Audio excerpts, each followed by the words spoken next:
Salut YouTube. Alors ouais, ce que je disais, c'est que j'ai fait des trucs en soirée là pendant la semaine parce que j'avais des pistes à creuser. J'avais des pistes à creuser et j'ai réussi à faire certaines choses plutôt sympas.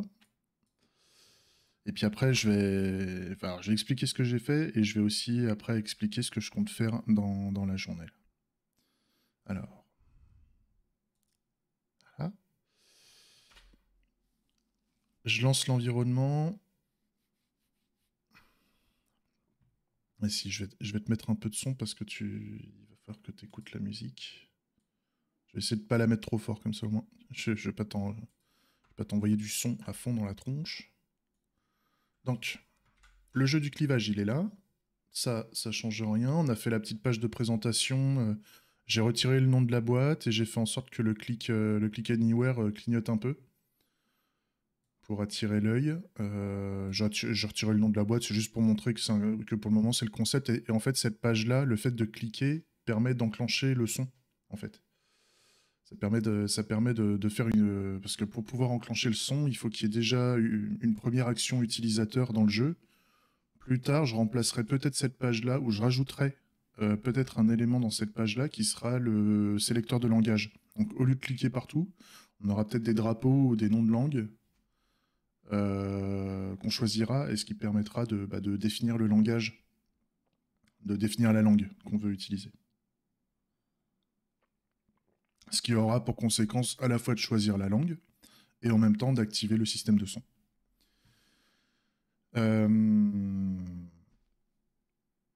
Ouais. Attendez 2 secondes. Je rebascule comme ça.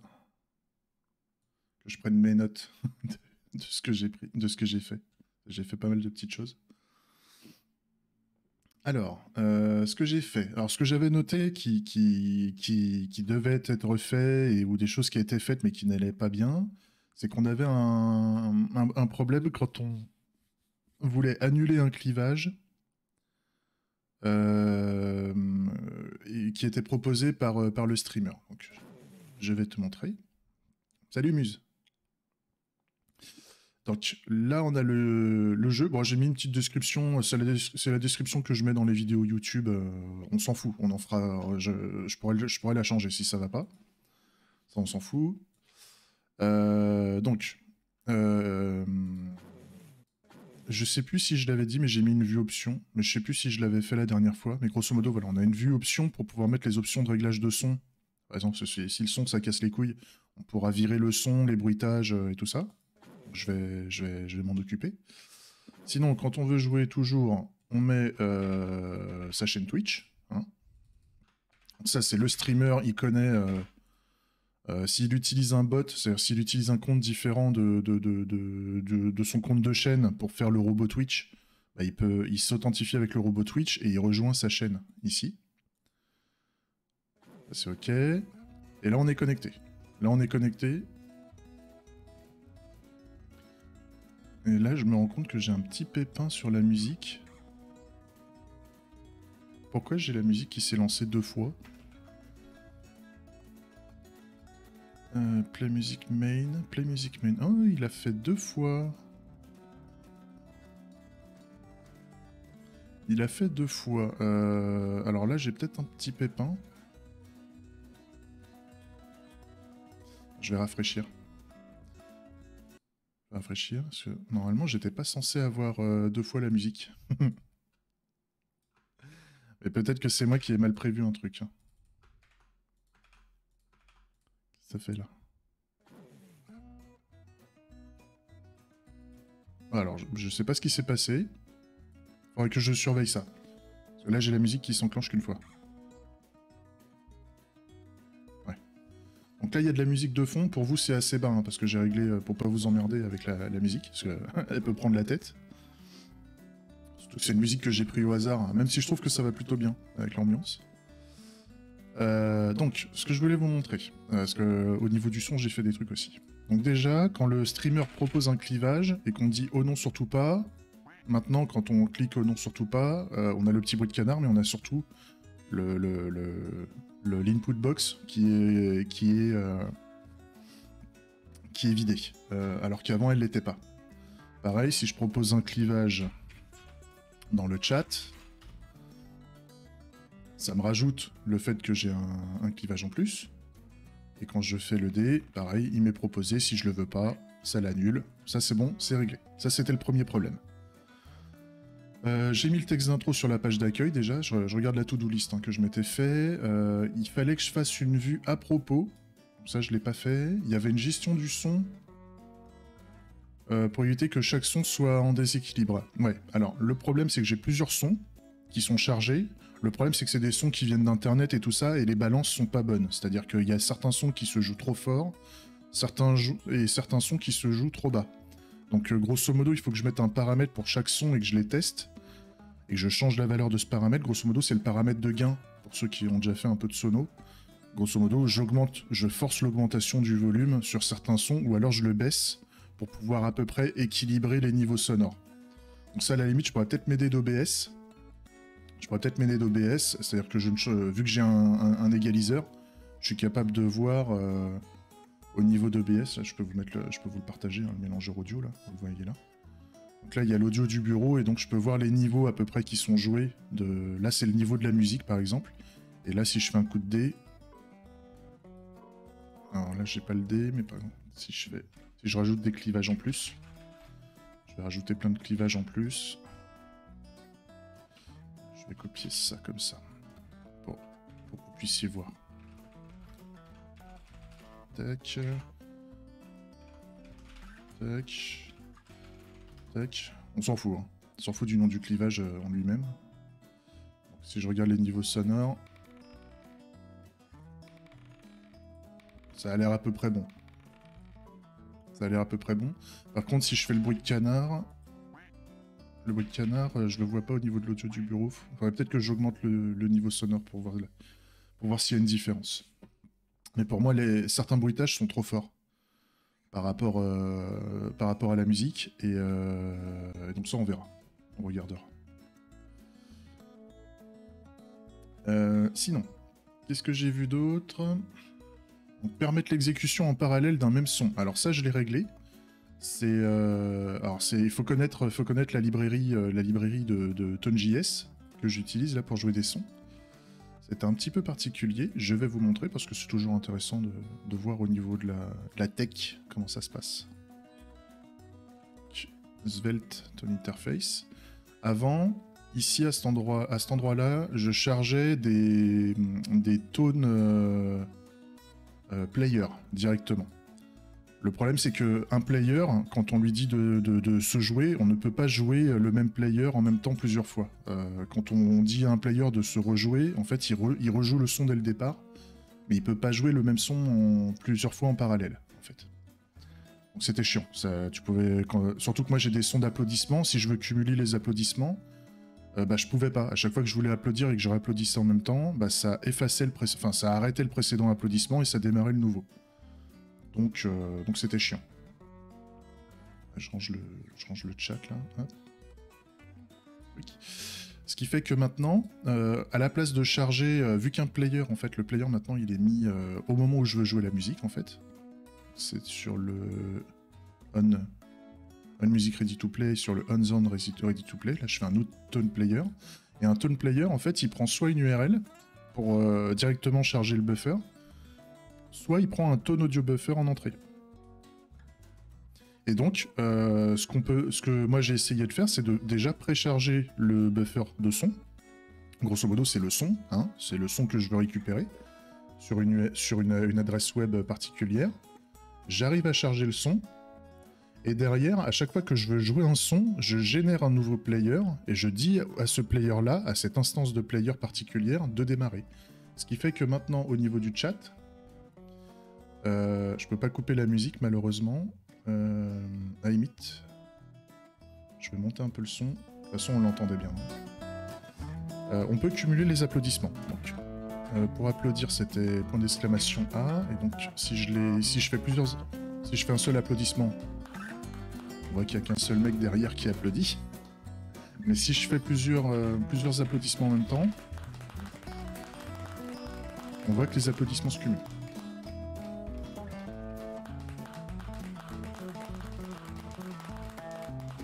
J'ai mis le son pas trop fort pour pas vous emmerder, mais moi je l'entends bien là. J'entends que les applaudissements se cumulent les uns derrière les autres. Donc ça c'est cool parce que c'était un vrai problème là pour moi parce que vu que je connaissais pas la librairie, c'était compliqué. Et puis les communautés qui connaissent bien cette librairie ont pas l'air très réactives, on va dire, quand on pose des questions. Tu me diras, c'est normal, elles ont pas que ça à foutre. Mais j'ai réussi à m'en sortir tout seul en regardant les typages en entrée et en faisant des expérimentations. Mais par contre, c'est pas du tout bien documenté. Ça explique pas comment ça... c'est avec la pratique de la librairie qu'on va savoir ce genre de petites façons de faire, on va dire. Donc ça, c'était ce que j'avais fait. Son perso, si j'ai le temps, j'ai pas fait. View settings pour régler ça, j'ai pas fait. Indiquer le nombre de viewers instantanés lorsqu'il y a un clivage en cours. Ça, je l'ai pas fait non plus. Et le déploiement de l'app en serverless, je l'ai pas fait non plus. Ok, donc si je refais, je vais me faire une doc de to-do list à la limite pour voir les éléments que j'ai en tête à court terme.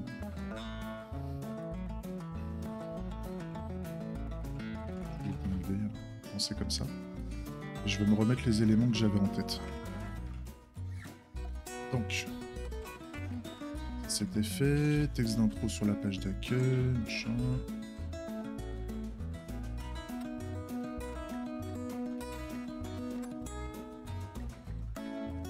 Donc, ça c'est fait. Comportement normal sur le haut nom, c'est réglé. Permettre au niveau du son que chaque son... Alors ça, il faut que je m'en occupe. Le texte d'intro sur la page d'accueil, je l'ai fait, même si le texte il est pas dingue, au moins il y a un emplacement qui est fait pour. Permettre l'exécution en parallèle d'un même son, ça c'est ok. Les sons perso, j'ai pas fait. Vue settings pour régler le niveau de son. Alors ça, c'était ce que j'étais en train de faire. À la limite, on peut le mettre en deuxième position en termes de priorité. En fait, ça, les deux vont ensemble. Hein. On va faire une view settings, et dans la view settings, on va mettre des sliders de son pour activer les sons, pour régler le son des musiques, régler le son des sons, et régler le son master, en fait, le son général. Donc à la limite, je vais peut-être même juste faire musique et son simple, vu que j'ai j'ai que ces deux aspects à gérer pour le moment.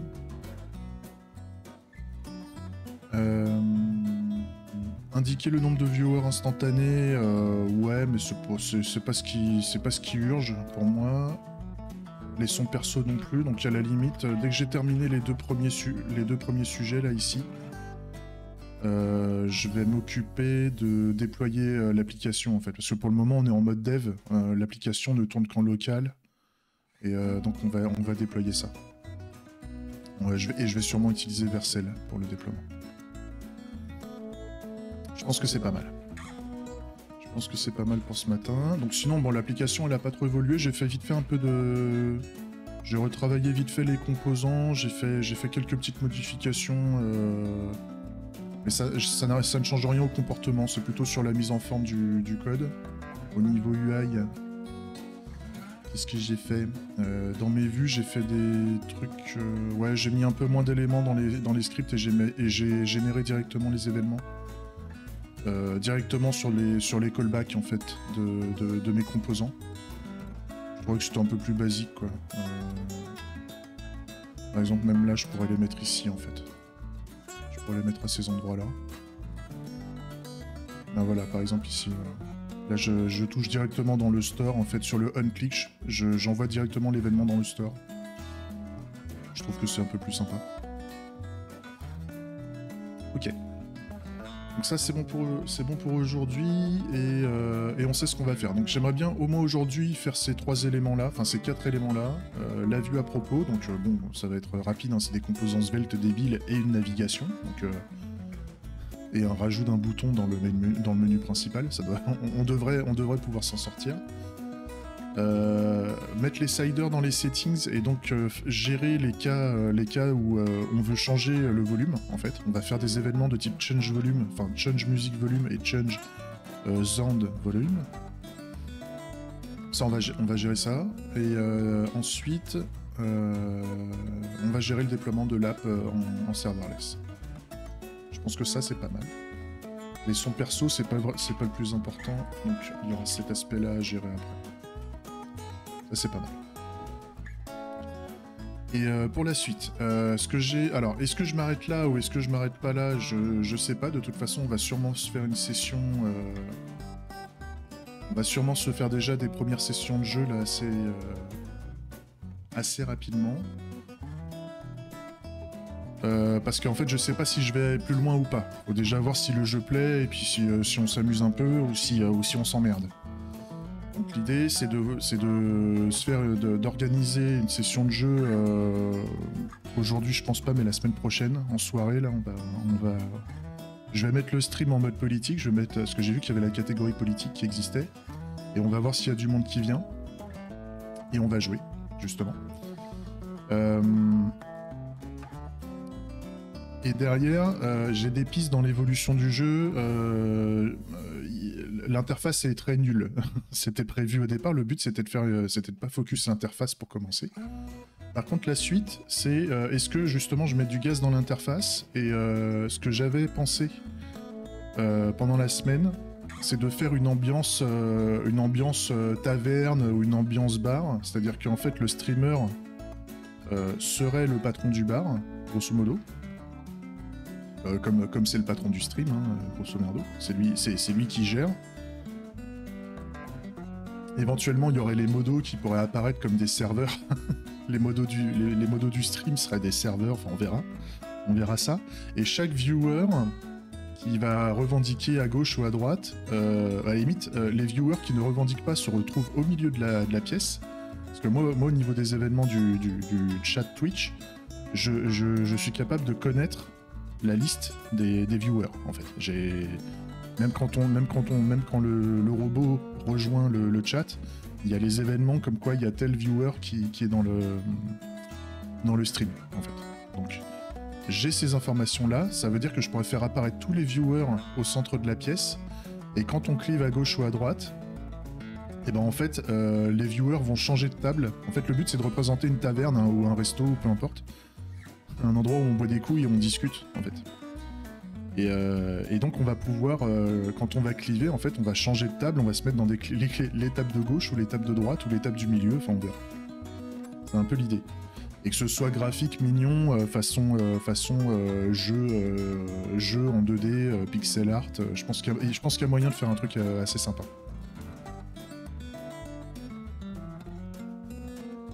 Mais ça va demander du boulot. Ça va demander du boulot parce qu'il va falloir faire